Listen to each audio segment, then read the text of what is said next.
What's my favorite quote from Kung Fu Panda? Use the Force, Harry. Harry was such a chump. I'm not a massive fan of the Harry Potter series because there's a plot hole in it, a pretty major plot hole. That is, Voldemort could have just punched Baby in the face. I don't understand why Voldemort sneaks into this room at night. It's like, I'm going to cast a spell to destroy this. Throw him out the window. It's a baby.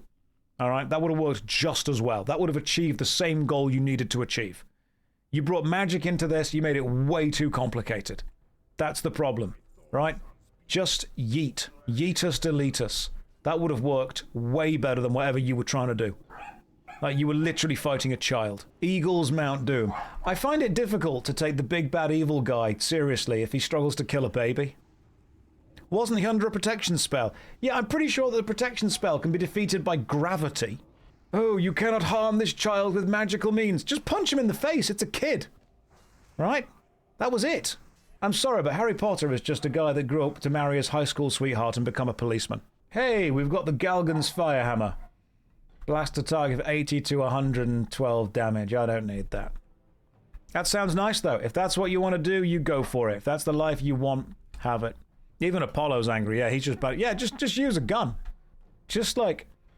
If Voldemort had just used a gun, the entire Harry Potter series would have just become one relatively interesting episode of Midsummer Murders. It would have ended up on one of those kind of true crime podcasts. Callian, I agree. Voldemort could have just cast the ancient spell of pillow over face. Anyway, that's my hot take. What's my cold take? Real-time strategy games became MOBAs, which is why they don't bother making real-time strategy games anymore, because the audience isn't really there. Okay, do you want my cold take that unfortunately uses technology? Some of the most popular video games at the time become popular because they use and exploit what the best technology of the time can do. Once you have games and consoles and computers that are capable of showing, colored graphics, you make games with colored graphics. Once you have computers that are capable of showing 3D, you make 3D games. Some of the most successful video games of the time become successful because they exploit the early advantages that the technology allows them to do. So you get games that push PCs to their limits, push consoles to their limits. Real-time strategy games were a way of pushing PCs to their limits when they couldn't process a huge amount of stuff that wasn't necessarily top-down 2D.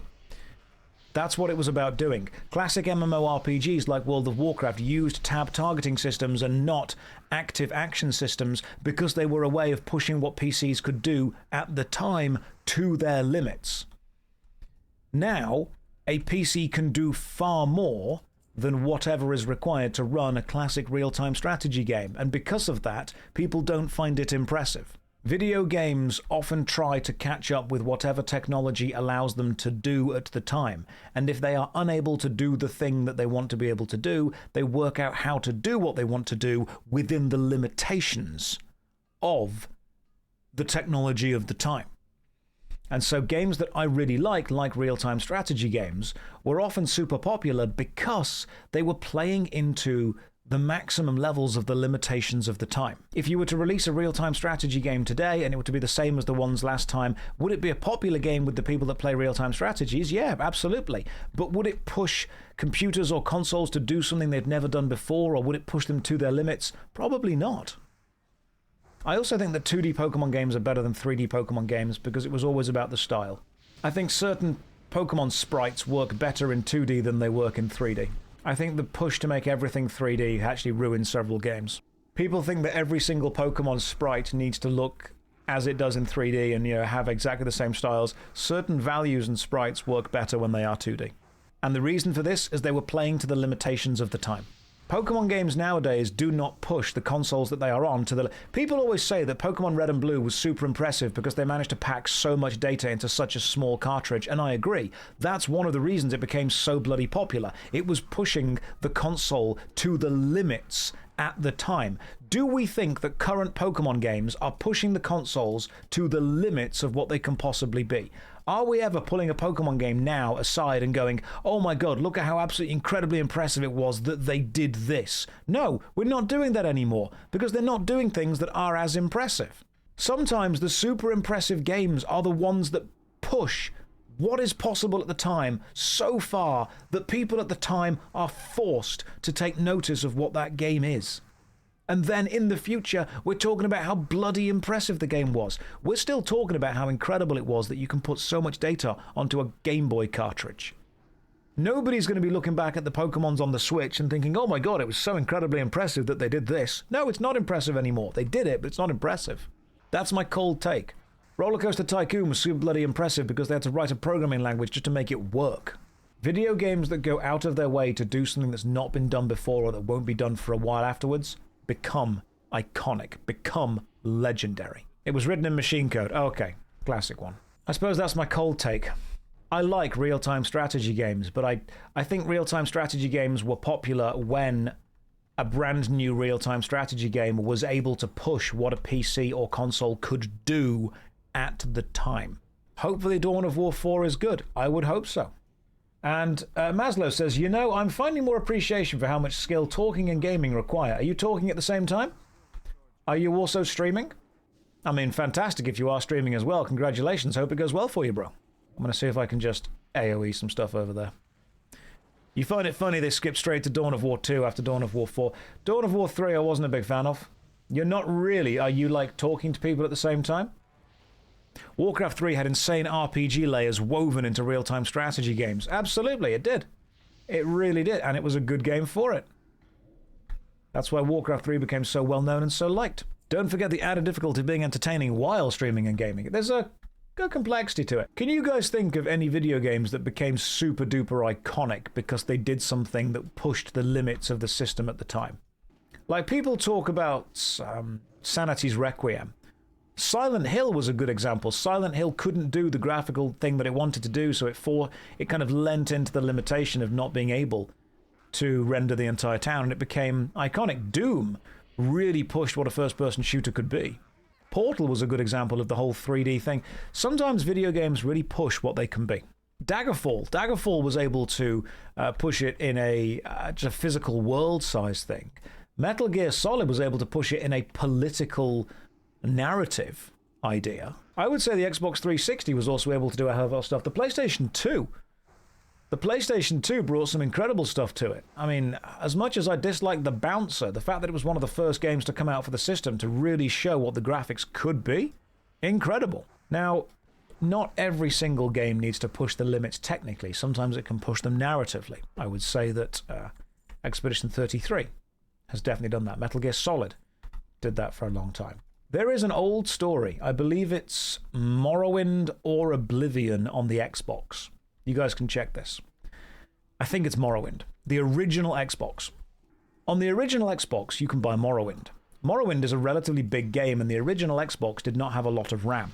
So there is actually a workaround within the original Xbox where, whenever the game has to have a big loading screen, the game actually internally resets the Xbox in order to free up the RAM that is needed to run Morrowind.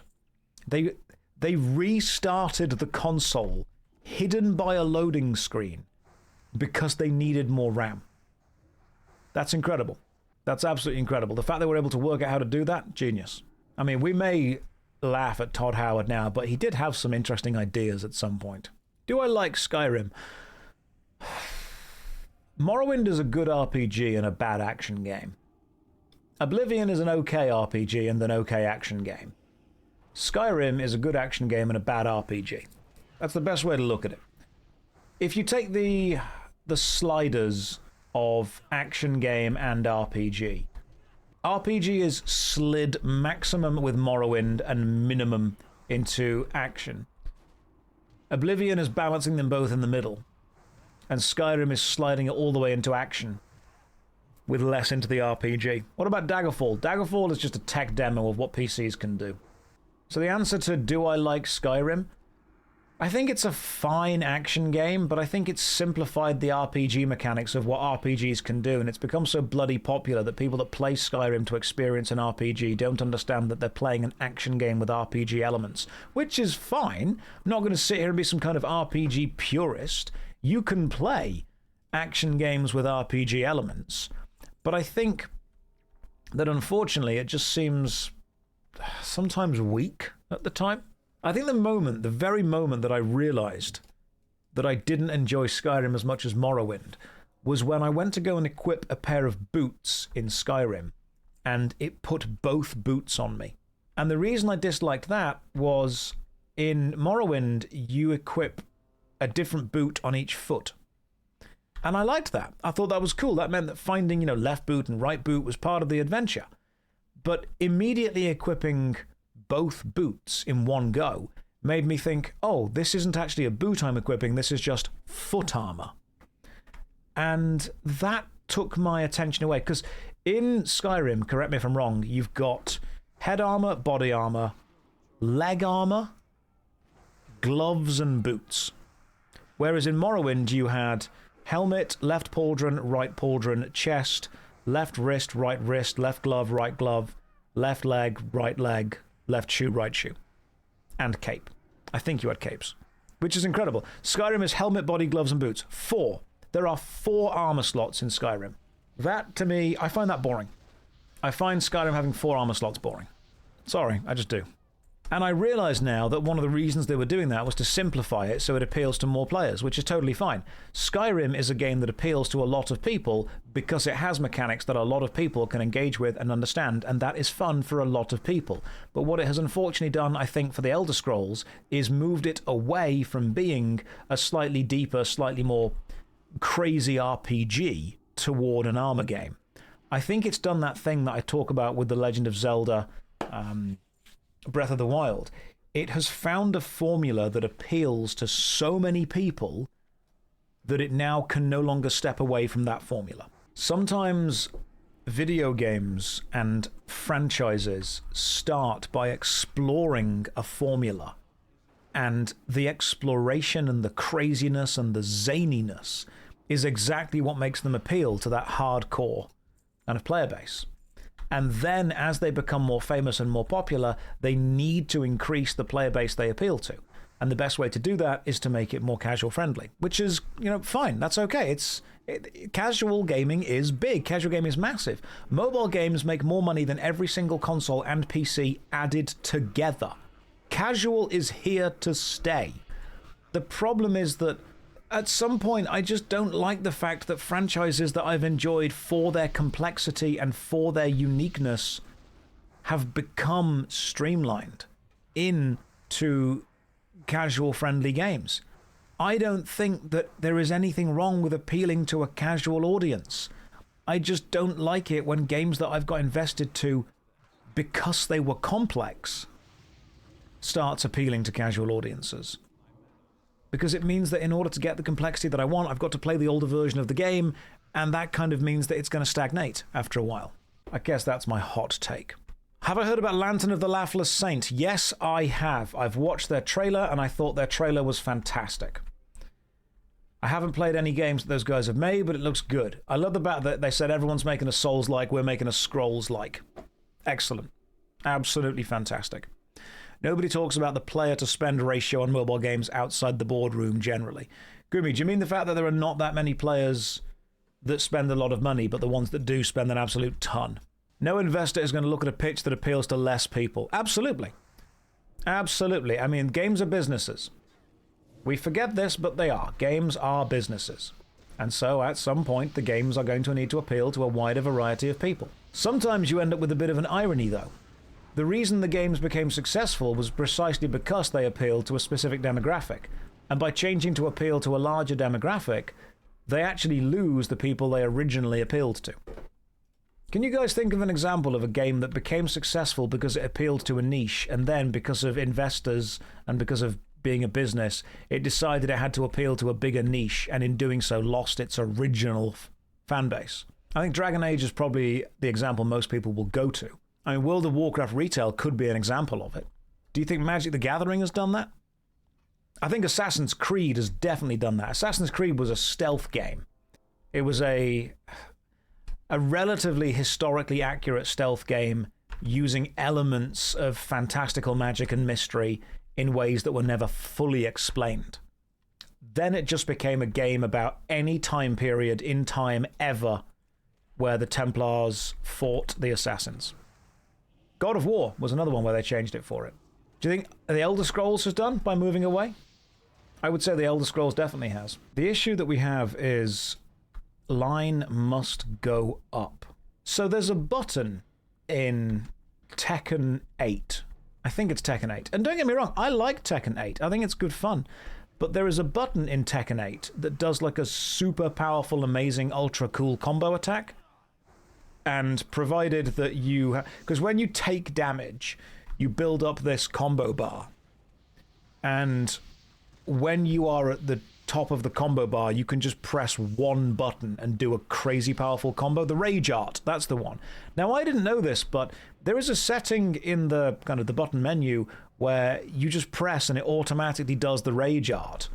And if you get the Rage Art off first, you win. That's just kind of how it works. Sorry, Tekken 7, that's the one. So what I've realized in Tekken 7 is the strategy is to punch the enemy for a bit, get punched in the face for a while, then press the Rage Art button. In casual games, that's what every single Tekken battle becomes. That's all it is. Rage Arts are heavily punishable on block. Yeah, we're not talking about people that know how to block. We're talking about people that don't play fighting games that say, hey, we'll play Tekken, that they just straight away get given a controller.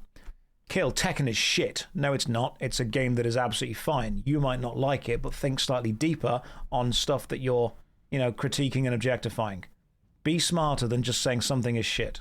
I still like Tekken 2. I think Tekken 2 is fine. The reason that I dislike the game with the Rage Art system is that it simplifies the choice. As soon as you've got the Rage Art choice at the top, you just press it. Oh, Tekken is the shit. Gotcha. If it's the shit, that's fine. I like Tekken. There's a discussion and debate about that type of meta with the I win button, who can press it first.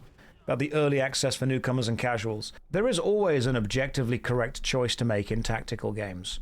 The complexity comes when the objectively correct choice is kind of obfuscated slightly. Tekken was fun for a bit. I just think there are elements of the newer Tekken games that are lazy. Didn't Street Fighter change for the worse? I would say Street Fighter 2 was one of the games that basically invented the combo system. Correct me if I'm wrong, but didn't Street Fighter 2 create the combo system by accident? Right, Kilo, if I've misheard you and you were saying that it's fine, then that's my bad. Soul Calibur was fine and fun as well. Combos were unintentional at first and then happened in Street Fighter 2. Yes, love that. I also think that we are in a video game boom right now. And one of the risks and one of the problems that we're seeing, and correct me if you think I'm wrong on this, guys, every game has to be the best thing ever, otherwise it's crap. And I think that partly gamers that expect everything to be amazing are to blame. It's totally okay for a game to release, be fine, finished, and then move on from. What I really hate is when a single-player game releases, and then you'll see a stupid article on IGN like, this game lost 95% of its player base in the first month. I'm like, yeah, people finished it. People downloaded it, played it, had a good time, finished it, and moved on. It didn't become their thing. It didn't become their life. Not every game is a forever game, and that's okay. I actually saw an article saying that Expedition 33 had lost 95% of its player base. No, it didn't. It didn't have a player base that it needed to maintain. It was a game with a story, released, people experienced it, moved on from. That's fine. The fact that every game has to be a forever game, everything has to become your life. You can only play one video game, and if you leave, you are, hurting your hobby. That's stupid and dumb. Video games, you can be downloaded, played, experienced, enjoyed, and moved on from. If a new book releases, and people buy the book and read the book and enjoy the book, you don't turn around and go, ooh, this book lost 90% of its fan base in the first month. No, 90% of people bought it, read it, enjoyed it, and then read another one. And I think the problem now with gaming reviews in general is that everyone expects the game to be either the next big thing or absolute shite. That's the two extremes. Either this game is going to be massive and big and huge and the best thing ever, or it's going to be rubbish. There is an in-between bit where a game is made, a game is fun, a game is good, people enjoy it, it appeals to its market, and then people move on from. That's it. I also think that people forget that not every game needs to be for everyone, and that's totally okay. Now, sometimes games release and they are terrible. That's fine. There is a certain subsection of the internet who do nothing but look at Steam charts to decide whether a game is failure or not, and it's annoying.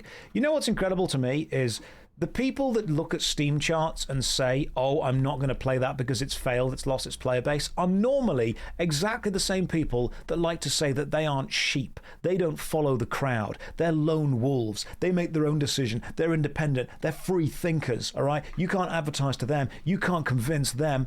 They're smart, independent, intellectual people, and yet they will absolutely make most of their decisions based on what the majority of other people are doing, which is the exact opposite of what you are claiming to be. It is fine if a Steam game has 0 players. You can still download it and have fun with it.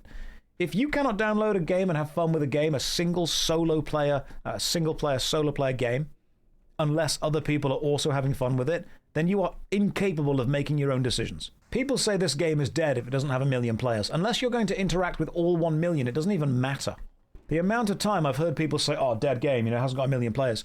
You are going to interact with a couple of hundred, maybe a couple of thousand at best. Therefore, your gameplay experience is actually pretty much decided by those 1,000, not the million that you're never going to bump into.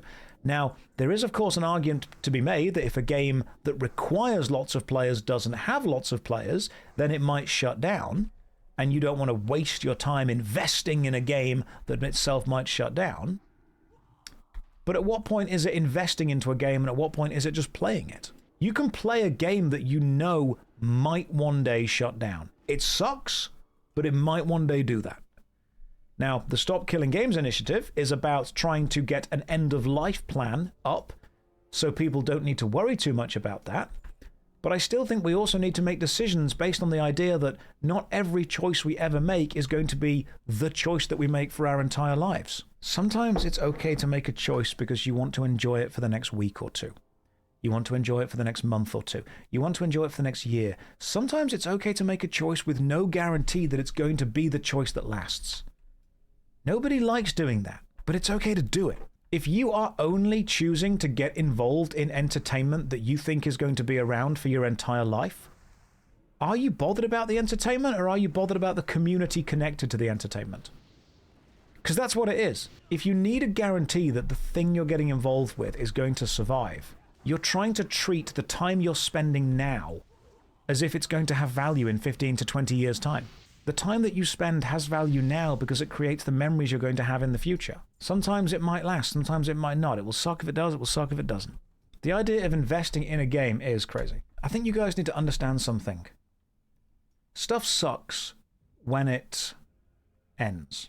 But I think we've got enough evidence to prove that sometimes it sucks when it continues as well. So maybe the best thing we can do is just enjoy the thing that we have while we have it, hope that it lasts, and enjoy the time that we've got now. I don't change how much I enjoy something in the moment simply because there is a chance it might not exist in the future. You don't need to follow one thing forever. You didn't make friends in primary school and then suddenly sit down and think, you know what, this person might not be in my life forever, therefore I'm not going to invest in being friends with them right now. You were friends with them at the time because that's what mattered to you. Sometimes you're working on projects at work that will matter right now but won't matter in a couple of years' time. You can also say, hey, this won't matter in a couple of years' time, but it will matter right now. So I'm going to do it now. This is important to me now. Watching Firefly, it's good. Ninja, enjoy the first season, man. That's all you're going to get. You guys can make friends with someone for one day. You can make friends with someone for a week or for a month. It doesn't need to be a case of, hey, I'm only going to invest time in this human being if they're going to be around forever. And it's silly if that's the only metric you're judging it by. Isn't that how New World died, though? Everyone was like, wow, this game is amazing after the new expansion. And then they all quit as soon as it announced the game will shut down in a year. Yeah, absolutely. Because people that were playing it didn't actually care about playing it too much. They cared about playing and investing their time in something. Which is why I'm saying, don't worry about investing your time in something. Enjoy the experience that it gives you. If you're playing a video game and then suddenly it's revealed that that video game is going to shut down, you have a couple of choices. Stop playing the video game because you don't like the fact that you're now investing time in something that might shut down, or keep playing it and enjoy the memories that you can create before it goes away. Remember how I came in the other day and asked if you played Turtle WoW? Yeah, so the problem is too many people kept asking that and Blizzard took notice and decided to ban it. If nobody had asked, it would have been fine. Yeah, you could have had a year of fun while it was there for. Absolutely. I'm not going to not eat a pizza because in a couple of years it would have been rotten. I'm not going to not read a book just because the author might stop putting books out. I'm not going to not listen to music because the band might stop making music. Sometimes the beauty of what we experience in life is its limitation, is its ephemeral nature.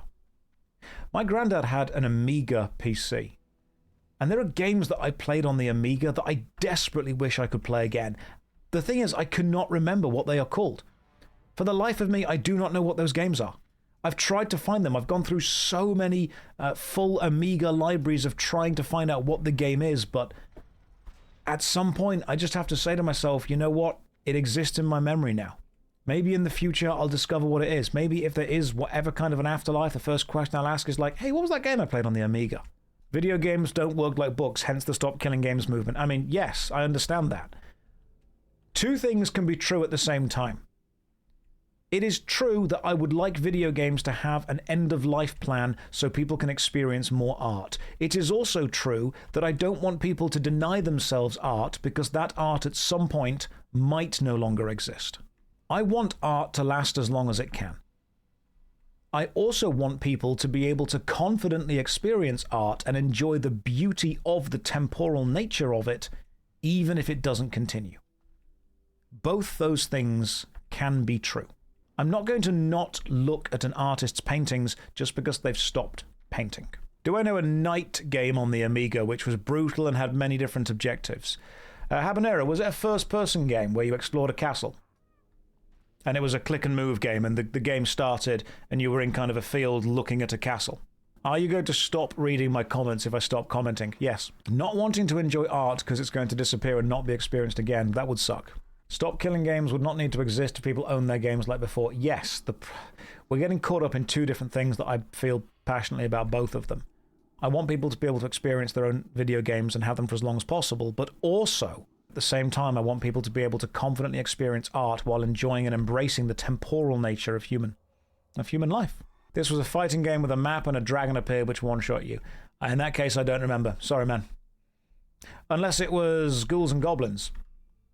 If it was Ghouls and Goblins or Ghosts and Goblins, that was a really hard night. If it was a side-scrolling night game where you had armor and when you got hit, your armor all fell off you, that was Ghosts and Goblins. The game I was thinking of was Castle Master. So do I feel like going to a play is more worthwhile than rewatching a movie I own? It's not that it's more or less worthwhile, it's that it is something that you should do without thinking, well, it might stop one day, therefore I'm not going to invest in it. Some of the most passionate people that I've met are invested in projects and things that don't necessarily have a huge amount of continued fandom to them. They just enjoy the thing. As a WoW noob, what am I currently doing right now? My best. Why is it so hard for people to take video games seriously as art? I think it's because what is and isn't art has often been defined by older, wealthier people. And older, wealthier people didn't necessarily understand how video games worked. The game was Loom. Oh, god damn, that is. Oh, it's a classic point-and-click adventure. I see. Performance exists in the moment at some point, guys. In the film Troy, a young boy hands Achilles his helmet, and Achilles spares him some knowledge and says that the gods envy us. Everything is so much more beautiful because we are doomed. Sometimes the idea is that there is a level of temporality, a level of ephemeral nature to these things. And what I tend to see is I see people who tell me they don't want to get involved in something unless you can remove the temporal nature of it. Yeah, people want to judge. That's what they want to do. So they don't want to get involved in their own life because it's temporal. I would say they end up doing something ironic. People don't want to commit the time, the limited amount of time that they have in their life to stuff that might one day no longer be there, or stuff that they don't see as an investment, or stuff that might leave. And so, because they are so scared of investing time in stuff that might leave, they end up not investing time in things they might really enjoy, because to them, the continued nature of whatever they support is more important than the moment-to-moment enjoyment of it. People have a limited amount of time in their life, and so they don't give it to things that might not last. They only give it to things that last, which means they miss out on a huge amount of stuff that is temporary. Firefly only has one season of the TV show. Are you going to not watch it because it only has one season, and therefore investing time in Firefly is worthless and useless because you're not going to get a continued part of the story? Josh, the point is not that people are afraid of temporary games, that they're in for the social aspect of the game itself. Some people are, Urzok. Some people. Not everyone. We're also not always talking about MMORPGs or social games or, collective group experiences. Sometimes we're talking about people who will not play single-player games because it isn't a franchise. Sometimes people are involved in games because they want it to be the social aspect. There was this one game that shut down recently that I picked up after the end of service announcement, and it was the most fun 2 weeks you ever had. Impossible to talk about because every time I tried, the person they would leave with, isn't that game shutting down? Yeah, it is. Sometimes the nature of beauty, sometimes the nature of art is it shuts down. The same with graffiti, the same with Banksy's stuff, the same with temporary game modes on things. Sometimes the temporary nature of things is part of the beauty of it. But I also want people to be able to get what they pay for and to be able to access what they pay for within a reasonable time frame. Remember, guys, that the Stop Killing Games project is not about demanding that people leave games online forever. It's also about asking that there is an end-of-life plan that is put into place. And if that end-of-life plan is, hey, this game will be accessible from here till here, as long as you know that when you buy it, that's kind of part of the consumer focus. The end-of-life plan could literally just be, hey, just so you guys know, this game will be unplayable after this date. That would suck, don't get me wrong, but it would still be information the customer has. It's a complex thing without a huge amount of answers. It doesn't include free-to-play games or subscription games. There's a lot of complexities still to figure out with the whole thing, don't get me wrong. It's basically a consumer-focused advocacy idea, where we want people who are giving money to video games to feel fairly treated. You thought it was a way to play games after they've died. Mott, that is one of the ideas that we would like to push into it. The Stop Killing Games initiative is about consumer advocacy and understanding what you are getting when you pay for something. And it's also about saying that once a game is no longer generating profit or revenue for the company that made it, can it be made accessible to the people who have paid money from it in a fair way? In a way that doesn't damage the company that made it, in a way that doesn't necessarily damage the game itself or the code itself. Callio, coming into this mid-argument is debilitating, so I'm struggling to imagine what the argument could be. It's not an argument so much, it's just a long-going discussion. Do I think Blizzard would have agreed to that before they made Classic? I don't think Blizzard would have agreed to it at all because a lot of what they were providing was they were still trying to sell it. But do I think they would have agreed to it? No, of course they wouldn't have. It's the point. Companies don't want to do anything that in any way takes them any level of time or effort or costs them any amount of money. Plus, this is something that I'm really struggling to help you guys understand. The Stop Killing Games initiative is not entirely focused on MMORPGs. Unfortunately, a lot of my viewer base are people who play MMORPGs. So when I say, hey, I'd like to support the Stop Killing Games initiative, the majority of questions I get are, how does this affect MMORPGs? And the answer is, that is a much more complicated discussion that we need to have. MMORPGs are not a big genre of game. They are not as popular as people think they are. There are lots of people that play them, absolutely, but it's nowhere near as popular as almost any other genre of game. So we need to understand that, hey, we should be able to play video games once they've been shut down, to be immediately met with, well, what about Terra Classic on PC? How does it affect that game? I don't know yet. That's part of the process of discussion. The MMORPG community are a very vocal community. Without a doubt, that's very true. I think we can all agree that not being able to access software that you've already paid for sucks, and therefore it would be nice to be able to continue accessing that software after you've paid for it, to the best of a company's ability. There's an overlap with software, there absolutely is. However, we're mostly concerned about the games. They're vocal because it's their identity. Yeah. Do you think, let me ask you an honest question, do you think there are some people that play MMORPG games, they get home from work, or if they're, unemployed, they log in when they wake up, and they experience the game, they exist within the virtual world, do you think they do it out of habit instead of out of having fun? Do you think there are some people out there who play whatever their MMORPG game is, even though it's not actually an enjoyable part of their life? I think there are. I think there are a scary amount of people who continue to engage with the game that they have committed to simply because they have committed to it. I believe there are several people out there, potentially even in this chat, who continue to play a game because they have Stockholm syndromed themselves into liking it. There are people who have been sunk cost fallacied into continuing to play a video game that they don't enjoy, because if they stop, they have to admit to themselves the time was wasted. The irony being that the time has already gone and been spent, and so all you're doing is continuing to spend more time. Ninja says, yeah, all the people on Retail WoW. No, Ninja, don't be stupid. Of course not every single person. There's no way that millions of people who are playing a video game actually hate it. You can critique Retail WoW all you want, but just don't use a blanket statement like that, man. That sounds dumb. Had I have had more energy left, I would have given you a more, smooth answer, but unfortunately that was just a stupid thing to say. There are lots of people who play video games because they enjoy them. There are also many people. It's a joke, bro. Chill. No, Ninja, it's not a joke. We are what we pretend to be, and what you're doing is perpetuating hating Retail WoW, which is what we see people come in here and do every day, and I'm kind of tired of it. I don't personally like Retail WoW, but I'm also tired of people shitting on it. All right?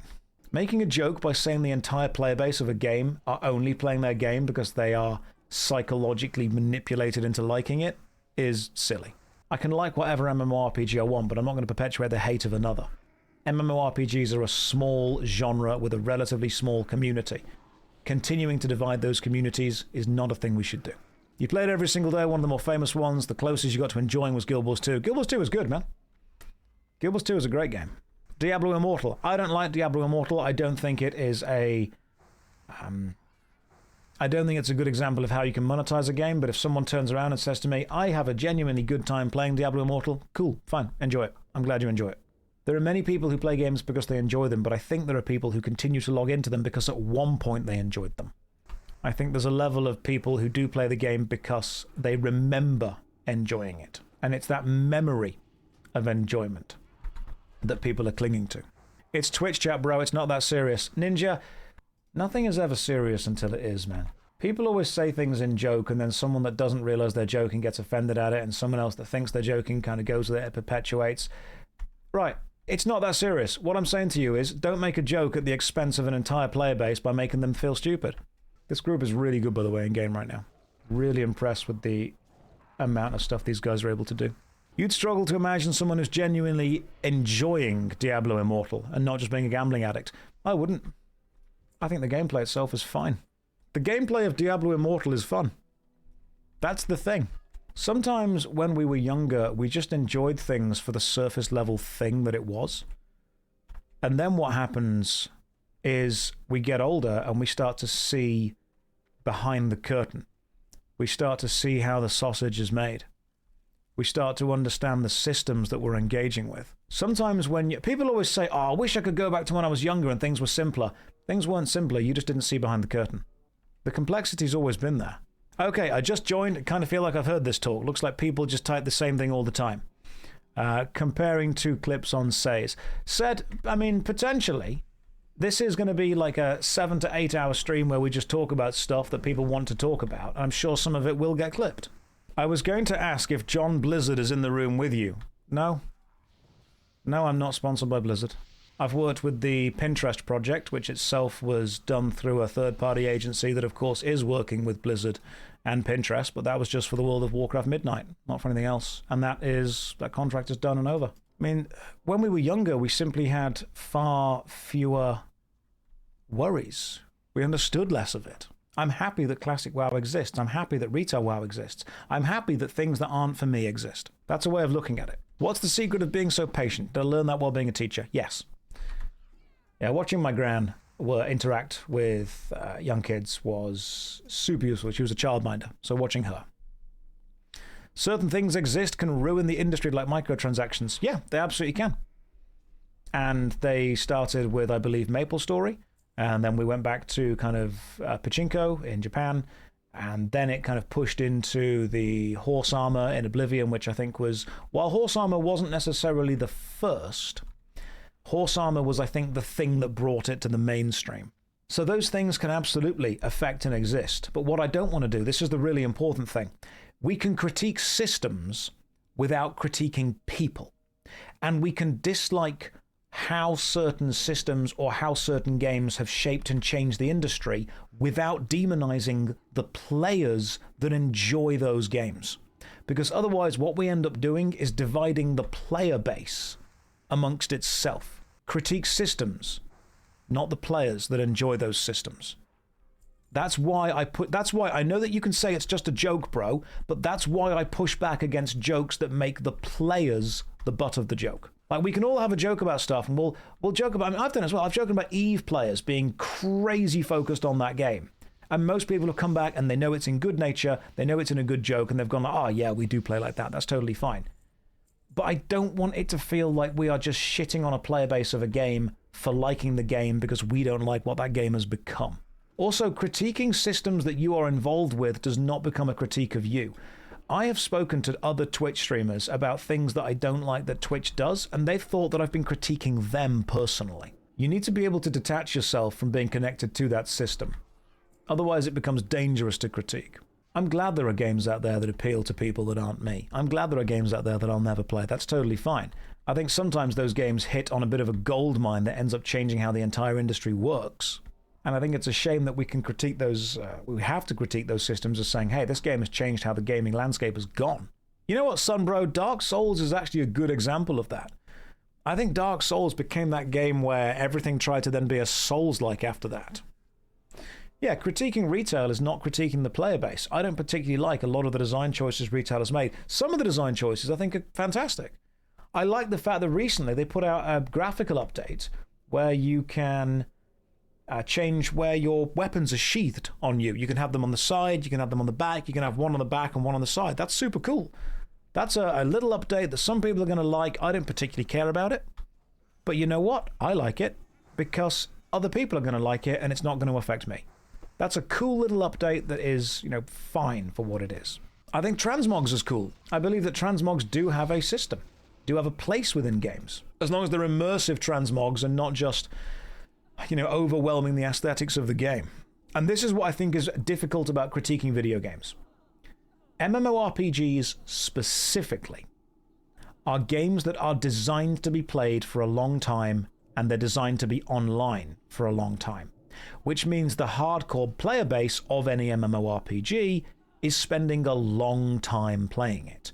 Which means it becomes part of their personality, it becomes part of their daily routine. And when you critique the game, people get defensive because you're critiquing a part of their daily routine. But we need to be able to critique MMORPGs without the hardcore and franchise player base feeling we're attacking them personally. But it's difficult to do that because, to a degree, this is their social life. It's far easier to critique a video game objectively that you aren't emotionally invested in. The emotional investment is what makes it dangerous. I mean, objective critique is bloody difficult to do anyway, and is also remarkably boring sometimes. You're going to try Albion for the first time? Just play it casually, man. Don't worry about guide. When you critique an MMORPG game, you are telling the player base that the time they have spent is either right or wrong. Online spaces become digital third spaces that replace real-life social interaction. That's a dangerous place to be. Nobody types based when someone says an opinion that is correct, but they disagree with it. If I say something that is true, that people disagree with, hey, hang on, +6 damage spells, that's decent, level 34.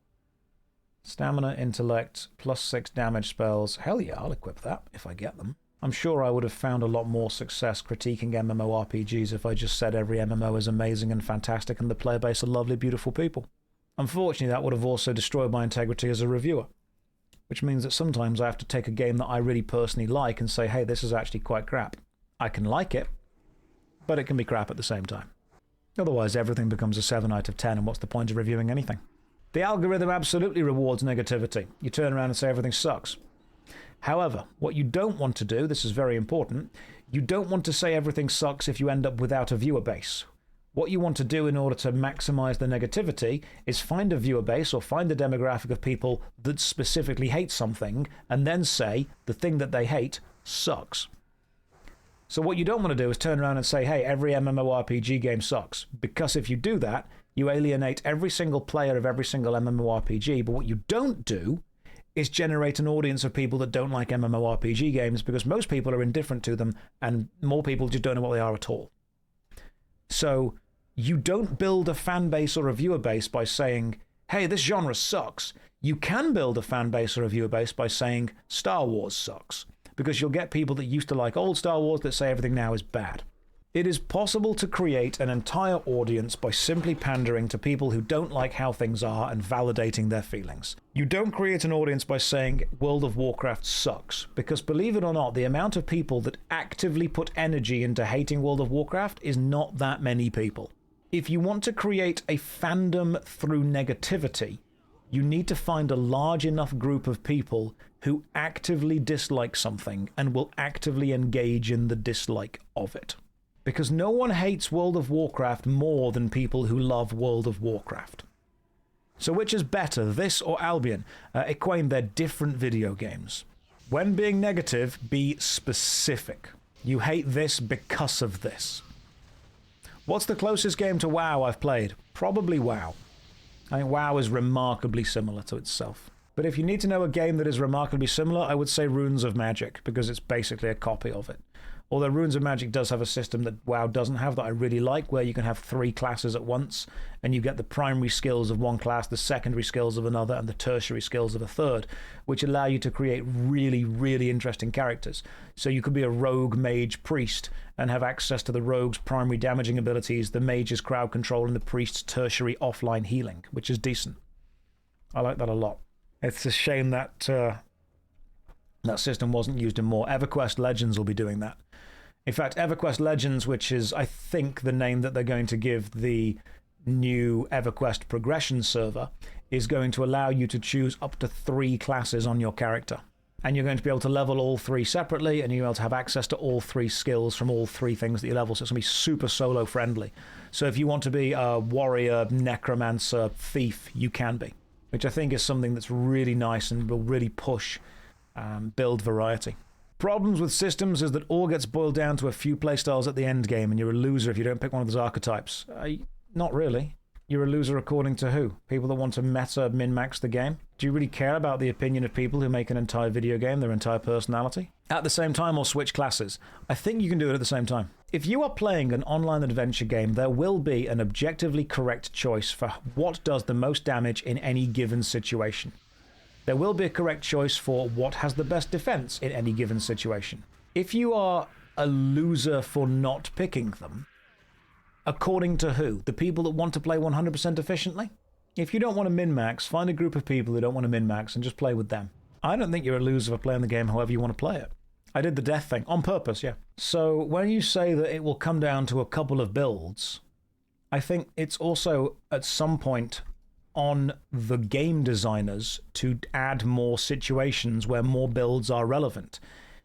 If it turns out that mages are doing the most damage in the game by far, having a couple of enemies or a couple of bosses that are super duper magic resistant is suddenly going to mean your physical damage dealers matter as well. If it turns out that then people only start bringing physical damage dealers, having enemies that are immune to physical damage in that dungeon is going to mean you balance it. But then, of course, what you're trying to do is mitigate the way people are playing the game. Ultimately, it's about enjoying the game and having fun and realizing that you can play inefficiently and still do it. Guess Josh is taking a break from Albion. What gave it away? What was your deduction, Sherlock, that made you look and say, he's not playing Albion online right now? Is it the fact that this game is not Albion? Albion drowned. Playing inefficiently is one of my favorite ways of playing. I've got 5 skills on the bar. I will happily give time, energy, effort, and focus, and civility and politeness to people who are willing to extend the same level of social grace. I like MMORPG systems that give you choice. Choice to me is great. Playing efficiently can also feel that you're leaving your job and logging in for your second job, and you're making absolutely sure that you are doing your second job correctly, because if you don't do your second job correctly, people are going to get, angry at you for not doing your second job correctly. But again, and this is what people fail to understand, I do get that if you are playing with a team of people, each person's time in that team is valuable. And if you just turn in and, fuck around for a while, you are wasting everyone else's time. But I think there's a pretty big gap between wasting everyone's time by playing stupidly and you must play 100% meta effective, otherwise you are wasting your personal time. There is a middle bit. There's a middle balanced ground. I think people fail to understand that the gulf between you are playing so bad you're wasting everyone's time and you must press the correct buttons to the millisecond for the next 2 hours, otherwise you are a failure of a player, is pretty big. You can play at 60 to 70% efficiency and still do all of the content.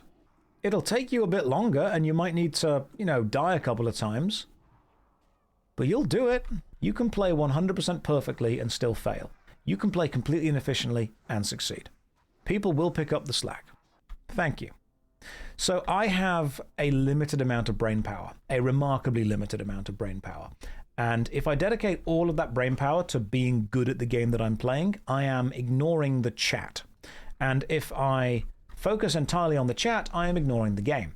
I have had lots of people say to me, I can't take you seriously as a gamer because the gameplay that you show isn't very good. If you want to judge my skills as a gamer, then I would need to focus entirely on the game and not on the entertainment, which some people want. Seriously, oh god, yeah. I've had people message me on YouTube, other people send me Instagram messages, people send me Discord messages, basically saying, hey man, you shouldn't talk about this game because I've watched your gameplay and you're not even level 70 and you're not even doing that and you're not even doing that, so what authority do you have to talk on my game? That's what people say. I've had people... Okay, so someone actually came up to me once and said... It was a YouTube message. I'll try and find the YouTube things. They said to me, Josh, you keep saying that you were an endgame Neverwinter raider. Neverwinter Online, my favorite MMORPG that has changed so much I can't play it anymore. They say, Josh, you keep saying you were an endgame Neverwinter player. But I've not seen any footage of you actually doing the endgame dungeons. So are you just trying to get... Are you just trying to get stolen valor? Are you just trying to make me think that you're a real MMO gamer? And yet you weren't able to prove that you were. And I'm like, dude, it's literally the first, 20 videos on the YouTube channel is me explaining how every dungeon in Neverwinter goes. And they're like, yeah, but you say that you can solo the dungeons and there's no proof of you soloing it. I'm like, yeah, because they changed how the Hunter Ranger class works and the amount of immunity frames that you got dropped because the dodges you had went from 5 to 4. And because the enemies attacked in cycles of 5, I could no longer frame perfectly block every single attack they were doing. But I could do that by adding on Aspect of the Hawk and changing it around and giving myself one free dodge every 30 seconds and hoping they used the right attack. So yeah, it was weird. It was super duper weird.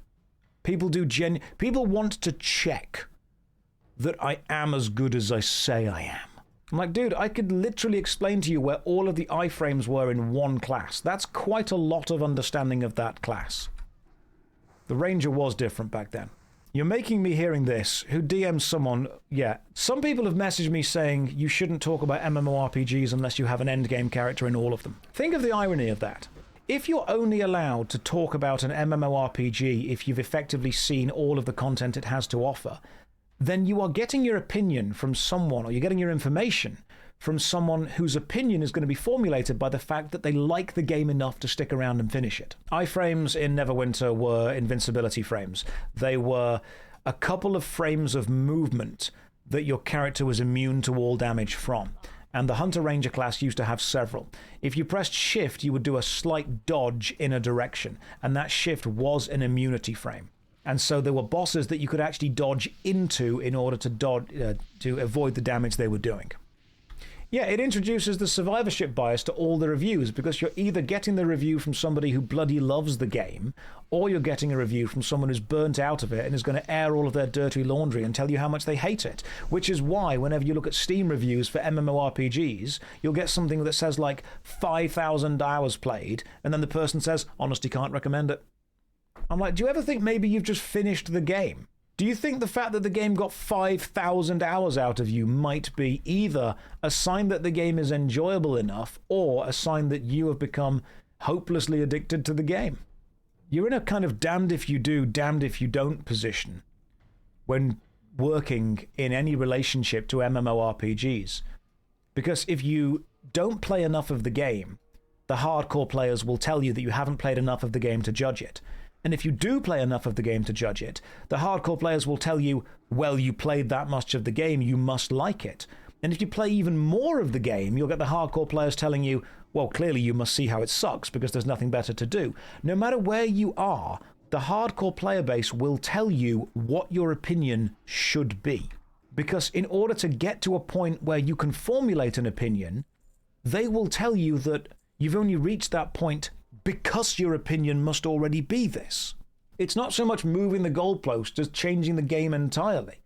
The goalposts have stayed in the same place. They've just picked you up and dropped you onto a different sporting pitch.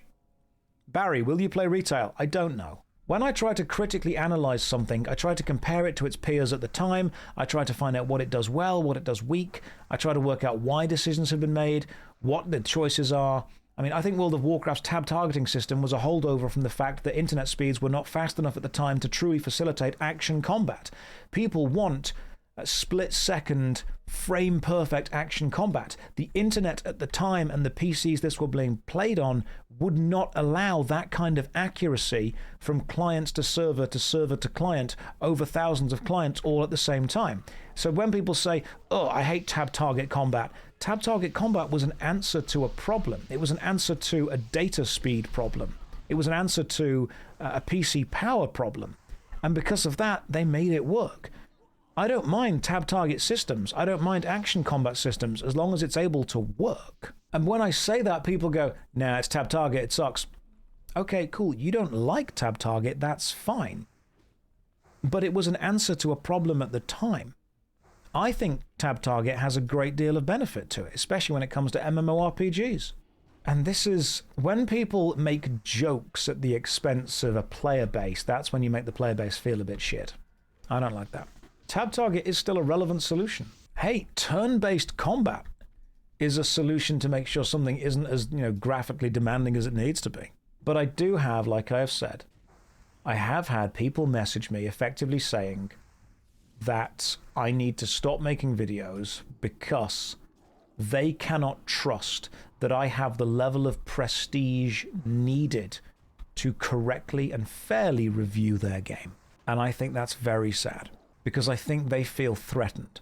I think they want a review of their game to exist, but they want it to exist and be done by someone who is as emotionally invested as they are. I think as well, I'm going to try and give some grace to the player base here. I think the player base, gamers in general, have been hurt by bad gaming journalism. Let's be fair. Some gaming journalists just suck. They were harsh, they were overly emotional, they were overly connected to things, they were doing it for bribes, they were saying bad games were good, they were saying good games were bad, they were saying what the company wanted them to hear, they were writing reviews as if the company who had just paid them to write the review was in the room with them. And I think there is a massive distrust between people that play games and people that go and review those games. I think there is a huge void to be filled there. And so whenever I say, hey, I'm a game reviewer, a gaming journalist, and I don't particularly like this game, I think what the player base here is, he thinks the game sucks. No, I can think there's lots of good stuff about the game, while also wanting to critique it. But I do think that so many players have, over the years, almost been taught to circle the wagons whenever a gaming reviewer says anything negative about their game, because what they know is that a negative review will harm the game. And when I say this, we saw it earlier in the chat, certain players and certain people will stop playing video games if reviewers say it's bad. Certain people will actively avoid games if a reviewer says they're not a fan of it. And so whenever anyone with any level of prestige or respect in the industry says, I'm not a fan of this, certain people will avoid it entirely based on that. And that upsets people. People don't trust journalists because over the years, enough journalists have proven to be, corrupted, easily influenced, bought off shills. That's just true. Now, is every journalist like that? No. But enough of them were, and that, I think, has left a rift. And this is something I dislike. It's left a rift between gaming critics, gaming reviewers, and gamers, which means that if that rift exists, those two must fundamentally be different groups, different tribes. Can you be a gamer and a game reviewer? Some people think no. Remember the Nintendo E3 when the guy in charge said, "In my heart, I am a gamer." The idea was that instead of seeing these different tribes of people connected to video games in different ways, it was a way of bringing all the tribes together and saying, hey, look, we all collectively enjoy the video games. So, while I completely get that there is this divide between people who play games and consider themselves pure gamers and people who review games and consider themselves game journalists, the fact that a divide exists at all means that you set up this us versus them dichotomy, which sucks. But am I saying that journalists are completely, blameless in this? Of course not. We've all known for a long time that if you want to get your advanced review copy of the game, it's really going to help if you say nice things about it. You want to stay on the good list? You want to stay on Santa's good boy list? You best be giving that game at least an 8 out of 10. Do I view myself as a game journalist when making reviews? I don't really journal as much because I'm reviewing older games. I want to see myself as a critique of systems and mechanics, but I also don't want to tell people that they're enjoying a game wrong. I want to be able to say, this game does this, and I like it because of this. I mean, have you guys ever read a review of a game that you think is objectively wrong? I have. I keep a magazine next to me to remind myself that you can be wrong. You guys want to... Hang on, let me prove this.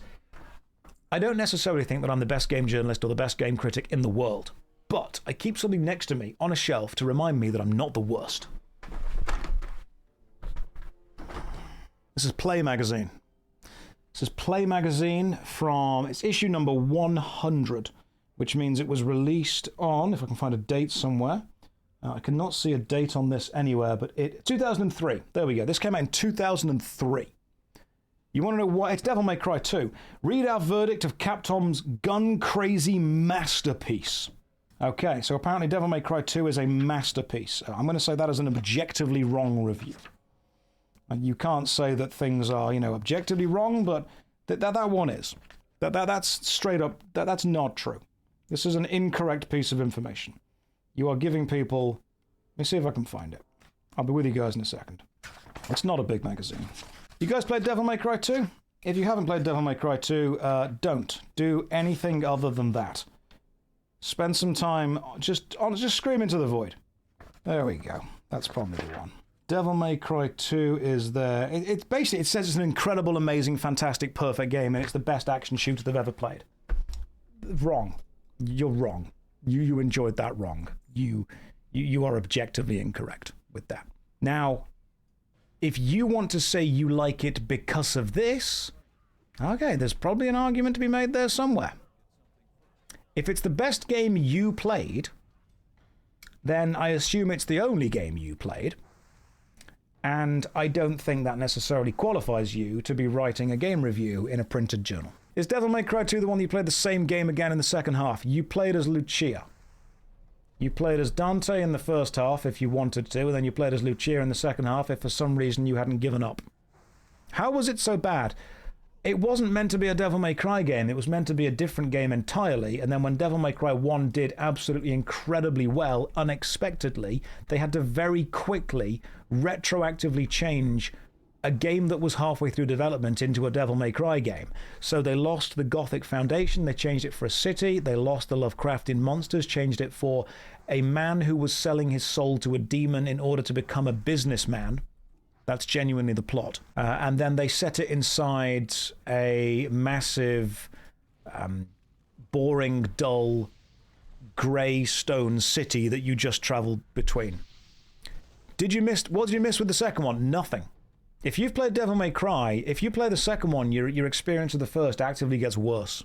I mean, there are reviewers who hate Dynasty Warriors. That's fine. I love Dynasty Warriors. I think it's a great game. I can get why people would hate it, but I think it's an amazing game. Dynasty Warriors is super fun. Yeah, you could pick whether you wanted to play as Dante or Lucia. And it was interesting to play. Okay, let me read you the review. The original Devil May Cry was disappointing. That's how the review starts. We're only going up from there, to be honest. I don't think Devil May Cry 2 is better than Devil May Cry 1. I don't think it's better in a subjective way. I don't think it's better in an objective way. And do you know what we could do right now? I think I've got it on Good Old Games. Oh no, there we go. Devil May Cry HD Collection. There is nothing stopping us from playing Devil May Cry 2 right now. I could finish the whole game. Whole game's about 7 hours long. I've got the HD collection, which means you can see the Devil May Cry 2 shitness with more pixels. I think HD is probably the only thing that can make Devil May Cry 2 worse, because you can actively see more of Devil May Cry 2. I think the game would have been made better with a downgrade because you would have seen less of it. Maybe we do deserve to suffer today. Imagine being in a dungeon with Josh and wondering what he's doing during those phases, and you realize he's reading a review for Devil May Cry 2. You don't want to be in a dungeon with me, guys. You straight up don't. All right, it's not fun. It's not a good time. I don't think I've got it downloaded to this PC. Will I ever do a review for 3? I'm still getting over 2. Josh, if you do it, you have to beat the game using only gun. Okay, Game Wiz, are you saying that because you know how Devil May Cry 2 works? Is that a joke? Because the gun is the most overpowered weapon in Devil May Cry 2 and literally solos the entire game. Okay, cool. You understand how good it is. So if you've played Devil May Cry 1, you'll know that every time you want to shoot the gun, you have to press the button, which means that you're effectively pulling the trigger of a gun, which is something that I like. It means that every time you press the button, that is one bullet. You are firing the gun. In Devil May Cry 2, your gun becomes an automatic machine gun and you just hold down shoot. It also automatically locks onto every enemy in the area and has the highest damage. And that's the standard way it's made. It is super, super overpowered. From the start. Is there reload? No. There is no reload. There is no bullets. There's no ammo. It is hold down, shoot, walk through level, win. I'm going to download Devil May Cry 2 right now because I honestly hate all of you enough to do that. Josh, what's my favourite Warhammer faction? I've heard you talk so much about 40k. So I like the Space Marines, I like the Ultramarines, but I think my favourite faction, I've realised as I've grown older, my favourite faction, without a doubt, is the Imperial Guard, changed to the Astra Militarum. Now, the reason I like this, people might call me a bit of a basic bitch, but there is something about the indomitable human spirit. There is something about being a regular guy taking on the horrors of the warp. The Space Marine saying is, and they shall know no fear. And I appreciate that, but you know what? Not knowing fear means that you're not showing bravery either. And to me, there is value in being absolutely shit scared of something and standing in front of it and fighting it anyway. I like the fact that the Astra Militarum are afraid. I like the fact that they are weak. I like the fact that they will suffer. And yet, they will do it anyway. That, I think, has value. I don't want to support the uncaring, unthinking, beautiful, perfect, all the time, always brave super soldier. I want to support the regular dude who chose to be super. Consider this. I don't want to be the chosen one. I want to choose to be the one. So I would say, imagine that the forces of chaos are running over the hill toward your little sleepy village. You can see the Space Marine standing between you and them, and you can know that he knows no fear. But you can also see the Imperial Guardsman standing between you and them, and you can know that he is absolutely shit scared. And he's still standing there. That, to me, is value. That's bravery. You can see the Imperial Guard from the pile of bodies that the forces of chaos stand on. That's fine. 90% casualties is a totally acceptable way of doing it. We're going to lose a huge amount of viewers switching over to Devil May Cry 2. But those viewers are entirely cowards. Who's played Devil May Cry 1? That's going to be what's about to happen. Who's played Devil May Cry 1? I think Devil May Cry 1 is an incredible game. Devil May Cry 1, phenomenal. So much fun. Excellent game, choices, weapons, really cool stuff. Love it. Who's played Devil May Cry 2? Because you're about to. I'm old school, so we're only using Xbox 360 controllers. I don't normally like to say objective statements because I can always be proven wrong, but this is one thing that I will say objectively. I think gaming technology peaked when we ended with see-through plastic. I think see-through plastic with LEDs inside that allowed you to see the actual boards that were being used. See-through plastic was peak design for any kind of gaming peripheral. Whether it was a see-through plastic TV, see-through plastic mouse, see-through plastic keyboard, see-through plastic needs to come back. This is the way it should be. This is the objectively correct way. It was the pinnacle. 100% wrong. I'm not wrong. See-through plastic peripherals, late 90s, early 2000s vibe. This was the way. Everything from this is a downgrade. I can't wait for the green screen chroma to make a patch on my... You can remember that, can't you, Inju? Because this has a green light in it, and whenever I use it, it chroma keys through my jumper. No, that's ugly. It's not ugly. It's perfect. Absolutely perfect. That sounds terrible. A great way to take the engagement out of a game. Now, this is perfect. You love the 360 controller. The Xbox 360 controller was one of the best design controllers. I'm not an Xbox fanboy, but that is a brilliant controller.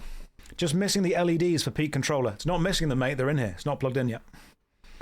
They are in here. Right, guys. Yep, I'm going to invite people to the guild, then I'm going to leave this dungeon. That's what I'm going to do. Let's go. I've already played this game for 11 hours. God. Right, here's what we're going to do. We're going to take a 5-minute break. During that 5-minute break, I'm going to set Devil May Cry 2 up. If anyone wants to leave, leave now. I know that you're going to suffer from this. I know it's going to hurt. But I think that we need to be here together. I think we all need to experience this. I think we need to... The cowards can leave. That's okay. Don't worry. The cowards can leave.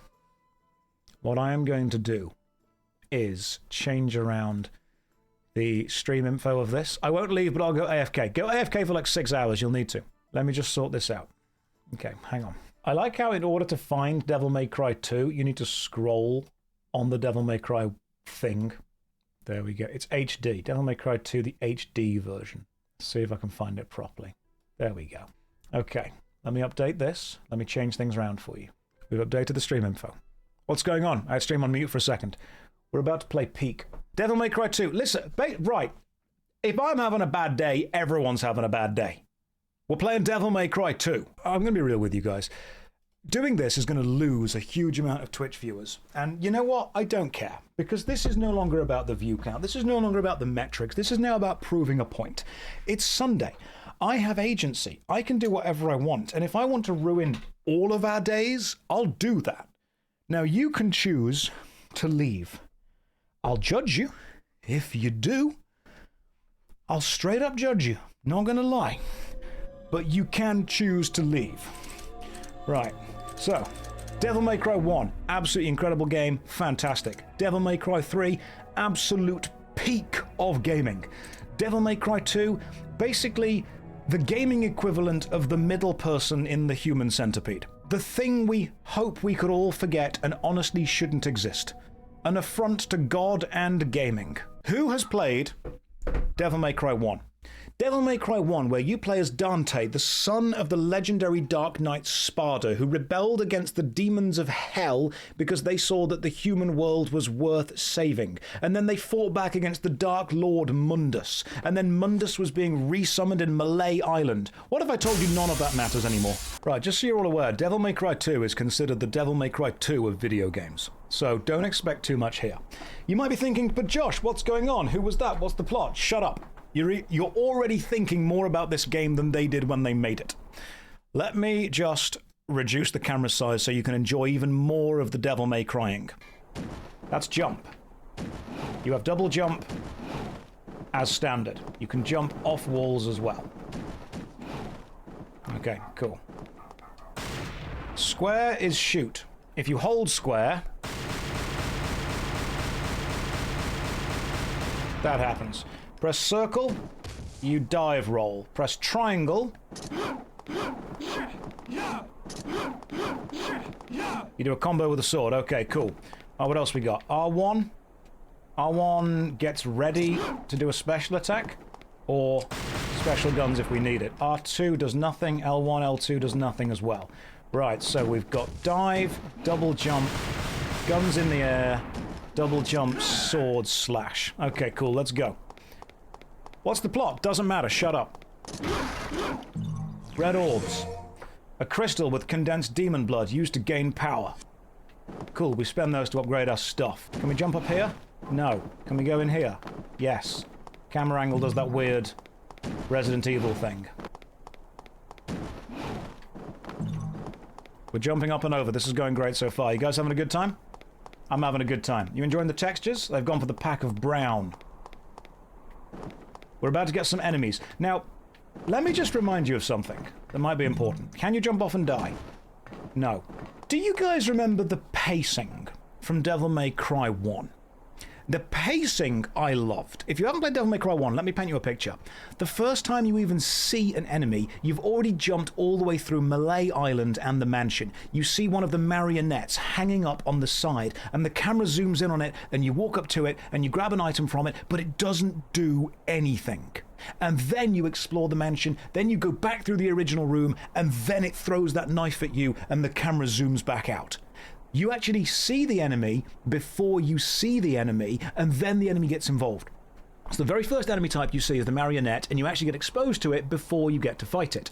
The next enemy type is, I believe, the witches, and you see those in the picture before you then take the shotgun and they leave the picture and you have to fight them. And then you see the shadow tiger in the distance darting around before you destroy the statue, and then you have to fight the shadow tiger. Every enemy is introduced as existing within the world of Devil May Cry 1 before you do something directly to anger them. You see the marionettes, but they don't attack you until you take the item. You see the witches in the picture, but they don't leave the picture until you take the shotgun. You see the shadow tiger, but it doesn't attack you until you destroy the fountain. You actively engage with the world, and then the world fights back against you. This is how the enemies are introduced in Devil May Cry 2.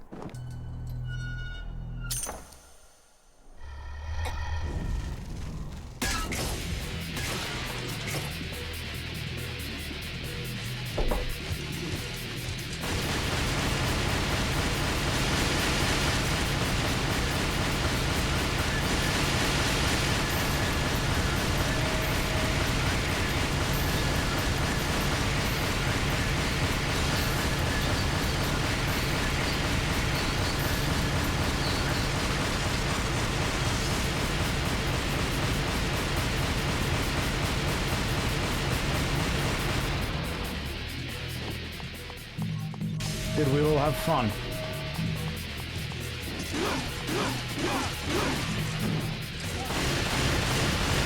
I have to actively get involved in the game to do anything that isn't just more powerful than holding shoot.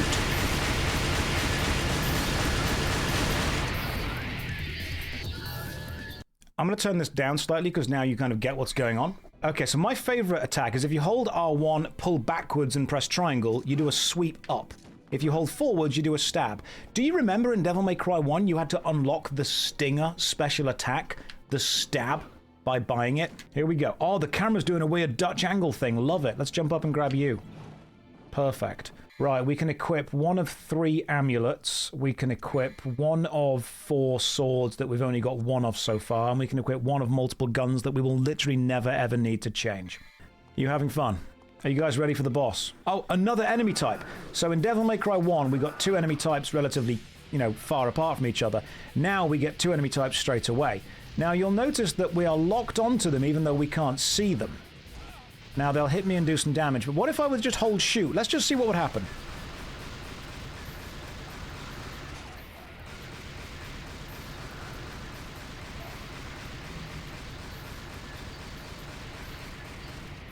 Devil May Cry 2 gun only is not a challenge. It is the only way you actually play the game. You don't see enemies before they dive bomb you and attack you. You lock onto them when they're off screen. You have no engagement with them. When you know an enemy is around because the music says, "Ooh, enemies," just hold shoot. You win. Now you'll notice that it's trying to be a platform as well. We're jumping all over the place. Oh no, enemies!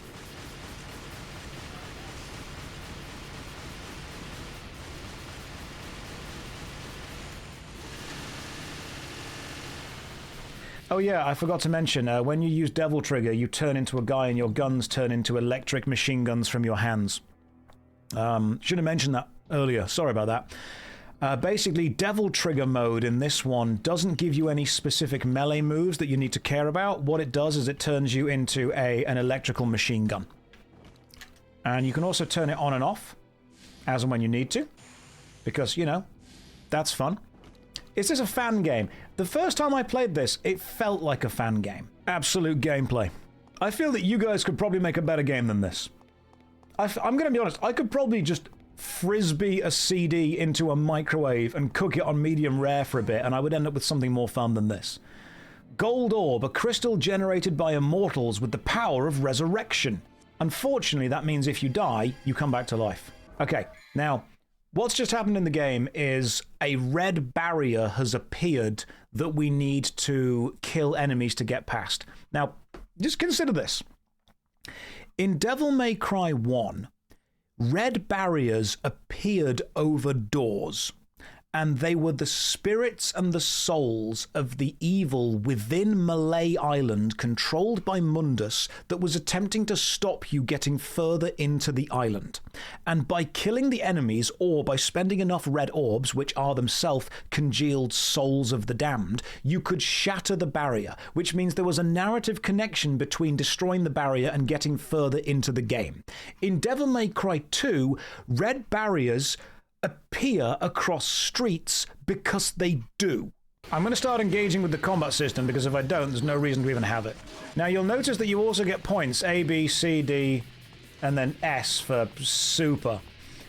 And you get points by engaging with different attacks. So in order to build up the meter, you have to do different things. You also have to dodge. Now, you might wonder, what does the points give you? Did they? Oh, and then the barrier just goes away because it decided that it was bored. What do the points give you? Do you get better things? Do you get cool stuff? Maybe. A statue of a god that controls time. You can gain power by offering red orbs. Remember that there were the time statues inside the Malay Island mansion, but they were also in this really well-decorated occult worship room? Well, no, now they're just on the street of a city somewhere. Oh, don't you worry, we'll get more guns soon. Oh my goodness, that's a red orb up there, but it also seems to be by a gate. I wonder, if we jump through there, is there going to be a chance that we get ambushed and attacked by enemies? And if that happens, what is the chance that we could survive the ambush by literally just holding shoot? In Devil May Cry 1, it took several minutes for different enemies to appear. Devil May Cry 2, we have already had 3 different enemies appear. This is the 3rd type.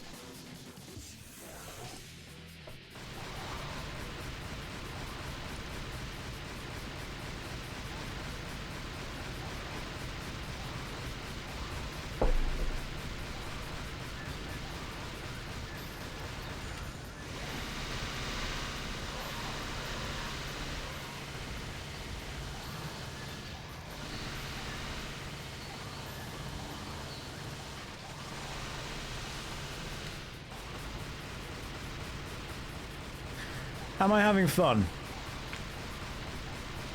I'm currently engaging in the activity of playing Devil May Cry 2 on stream. I'm currently holding what would effectively be the square button on PlayStation, but is the X button on an Xbox 360 controller, to engage in gameplay within the game of Devil May Cry 2. The gameplay I am currently engaged in is being trapped in a large room and ambushed by enemies, one of which is crawling on the wall behind me and has been for a while and seems to be trapped because its pathing is broken. This is the gaming equivalent of a fidget spinner. Am I whelmed or underwhelmed? I am engaging in gameplay right now that is apparently meant to be an enjoyable experience within the game of Devil May Cry 2, within the Devil May Cry HD collection. Devil May Cry 2 is one of the video games ever.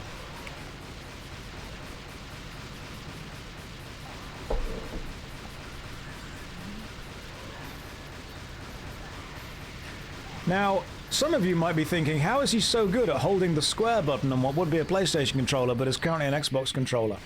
What did we do to deserve this? I actively believe this is a meta plan by Mundus to infiltrate the human world by making a game so bad people got physically angry.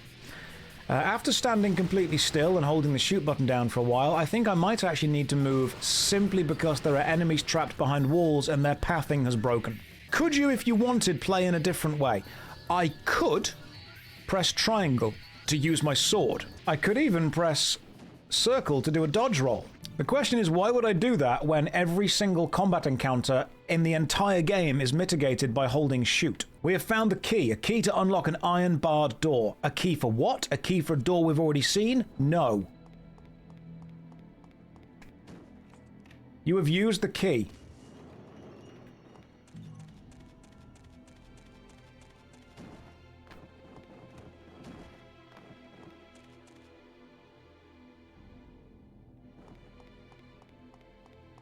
We have escaped the opening area and are following a trail of red orbs. Prepare yourself, please, because plot is about to happen. Now those guys throw shields at you, which means it does benefit you to walk around so you dodge the shields. You'll notice my extremely talented walking of going left and right occasionally still bumps into them. It is remarkably hard to die in this game. Target switching is cheating. I'm not target switching. It does it automatically. I'm literally holding shoot and left and right on the analog stick. The game automatically target switches to whichever target is closest to you. This is only going to be fun if I don't use the guns. Right, I'm no longer using the guns until I have to. Which will be soon, don't worry. Prepare for plot.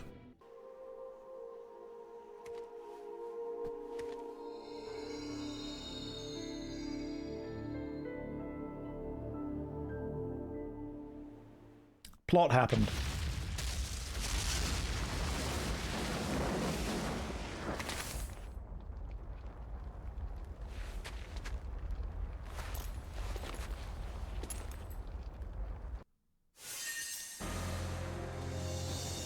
Now you might be thinking, Dante can fly now.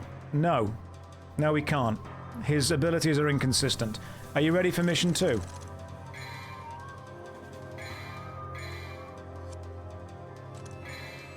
Get ready.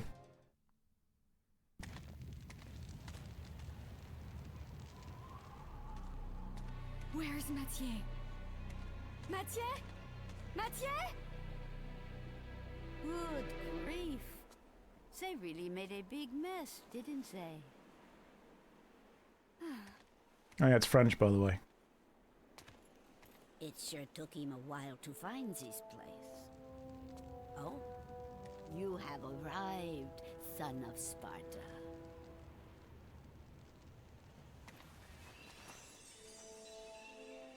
You knew him? Oh, yes. We are the guardians of this land, Vidumali. Our clan once fought against the demons with Sparta, son of Sparta. We must ask this favor of you. You see, there's a man who's transformed our land into a demon's paradise. His name is Arius. And although he is the president of an international public corporation, he uses the demon power. Please, deal with Arius and his master for us.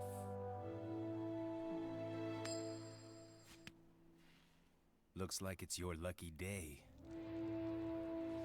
Wonderful! I am very pleased. It leads to a harbor. If you are successful, I will tell you a story about your father, son of Sparta. Okay, so Old Lady and Lucia are guardians of this land, Vidumali. They fought with Sparta against the demons many years ago. They know Dante. They need help from Arius, who is an evil businessman who is using demon powers to do evil business and turn the world into a business paradise. That is genuinely the plot. Dante, the wisecracking, happy-go-lucky fun dude, then flips a coin to decide whether he should help these people or not, because he's edgy in this one. Remember in the first game when he helped because it was the right thing to do? Despite the fact that he was a little bit of a cocky, arrogant dickhead, he did the right thing because that's just straight up the right thing to do? No. In this game, he's like, I will not help you unless fate says this coin has to do it. Let's start. Oh yeah, so we need to get to the demon city, and that means we need to go through the underground passage which leads to the harbor. Are you ready to see what the underground passage is like? Did you say it's a lot more brown stone? It is. Oh, look, there's a broken door. Maybe we can... Notice how there's no feedback that doing that is the correct thing. The controller doesn't vibrate, the stone doesn't shake. It is the correct thing, you break it, but there's no visual or audio feedback that attacking this is the right thing to do. Have to hit it 5 times to break it. Good design would have had the first hit shake the stones. Now you might be thinking, I wonder if this is a big open plan place that we get to explore. No, this is a linear corridor level. And occasionally, if I remember, there are holes in the floor that you just fall into.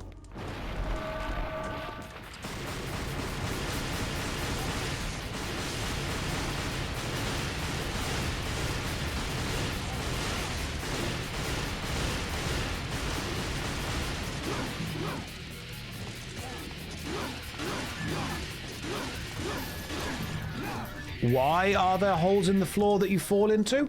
Were they built there because they're traps? No, because this is meant to be an underground passage to get to the harbor, so these have literally no reason to exist at all.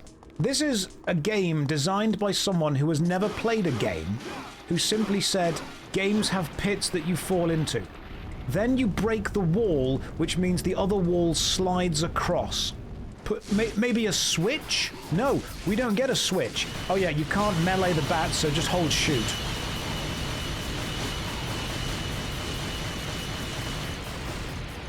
Maybe a switch again? No.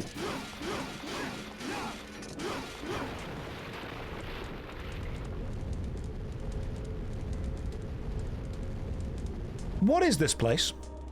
Why are we breaking big random stone faces which is causing huge walls to slide across? Devil May Cry 1 was good. Devil May Cry 2 is the Devil May Cry 2 of the Devil May Cry series. Is there a chance you'll do a was it good for this game? I already have. Oh look.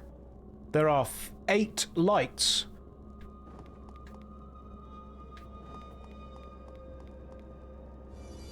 Light a blue flame. And then the way will be open. And then that hand thing does the same thing from Devil May Cry 1. Stand here. Puzzle happens. Jump. Hit all 3 of them. All 4, sorry.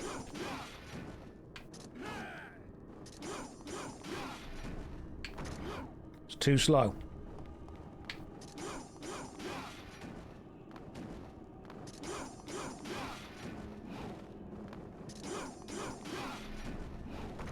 Too slow again.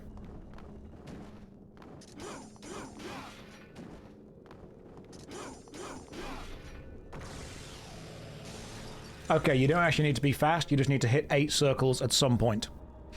Now, I'm sure you're thinking, that was quite an interesting puzzle point. I wonder if I'll use that again in the game. No. That is, from what I remember, the only time you have to do that mechanic in this game.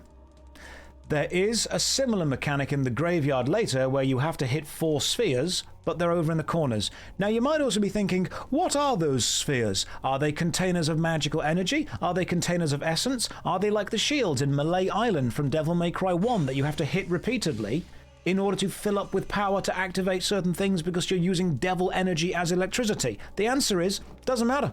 Just spheres, innit, mate? That's what games have. That's what video games have. This is a video game made by people who don't understand what makes video games good. It is the most video gamey video game. Need a switch? Have a door that gets attacked. Oh look, new enemies again. But this time, they have flamethrowers.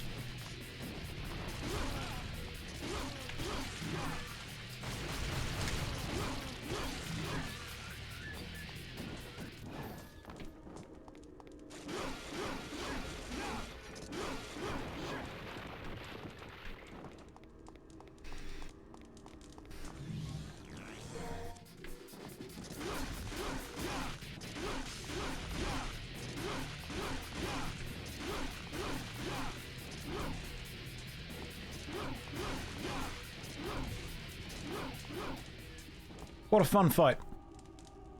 What an incredible fight. Enemy appeared, I pressed triangle 9 times and won. Savage. That was a savage golem. Didn't even see its face, because the first time the savage golem, a brand new enemy, spawns in, it spawns in facing away from you. Oh yeah, random fact, you don't actually need to do the fights in the pits. You fall into them, just jump out. The enemies can't follow you because they can't jump. To have an enemy spawn in for the very first time the player sees it, and to spawn in facing away from the player is dumb. Okay, I'm lost. What point is being proven? I'm just playing the game. I mentioned Devil May Cry 2, and I said that it's a bad game, and I think somebody said it can't be that bad, and I'm like, bet. So now we're playing it. The battle music has kicked in, by the way. Which means it's time for me to hold shoot and kill all these bats with absolutely no effort whatsoever.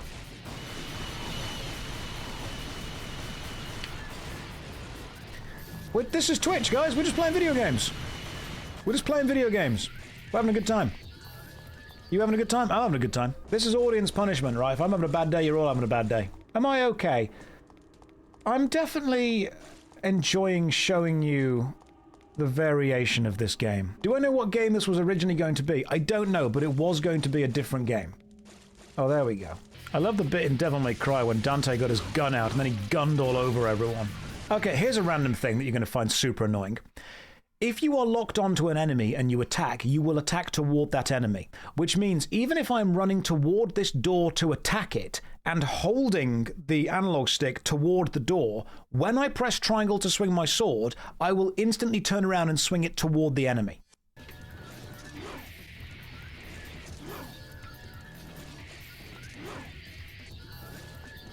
Despite the fact I am holding run toward the door and pressing attack, it doesn't attack the door. A switch. What does a switch do? Doesn't matter. Just hit it.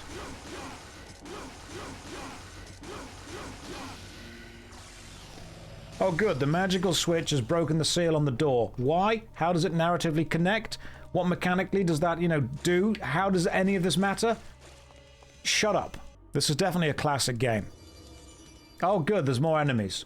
Do we get even new enemy types? Let's find out. No, we get the weird witches. Oh no, these things. Oh yeah, by the way, you can fly. Soon. We will be able to fly when we get that amulet in there. They fly now? They fly now. Oh look, new enemy types. We get 2 of these evil dudes. I wonder if they'll attack me. No way. What if I hold shoot?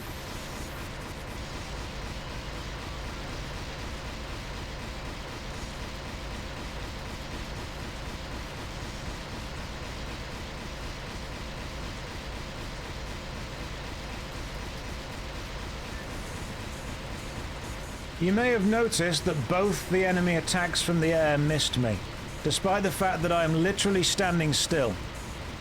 And their homing attacks went past me.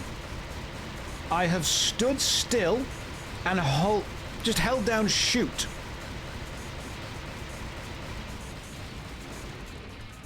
Well, I'm glad that boss fight's over. What's this? That's right.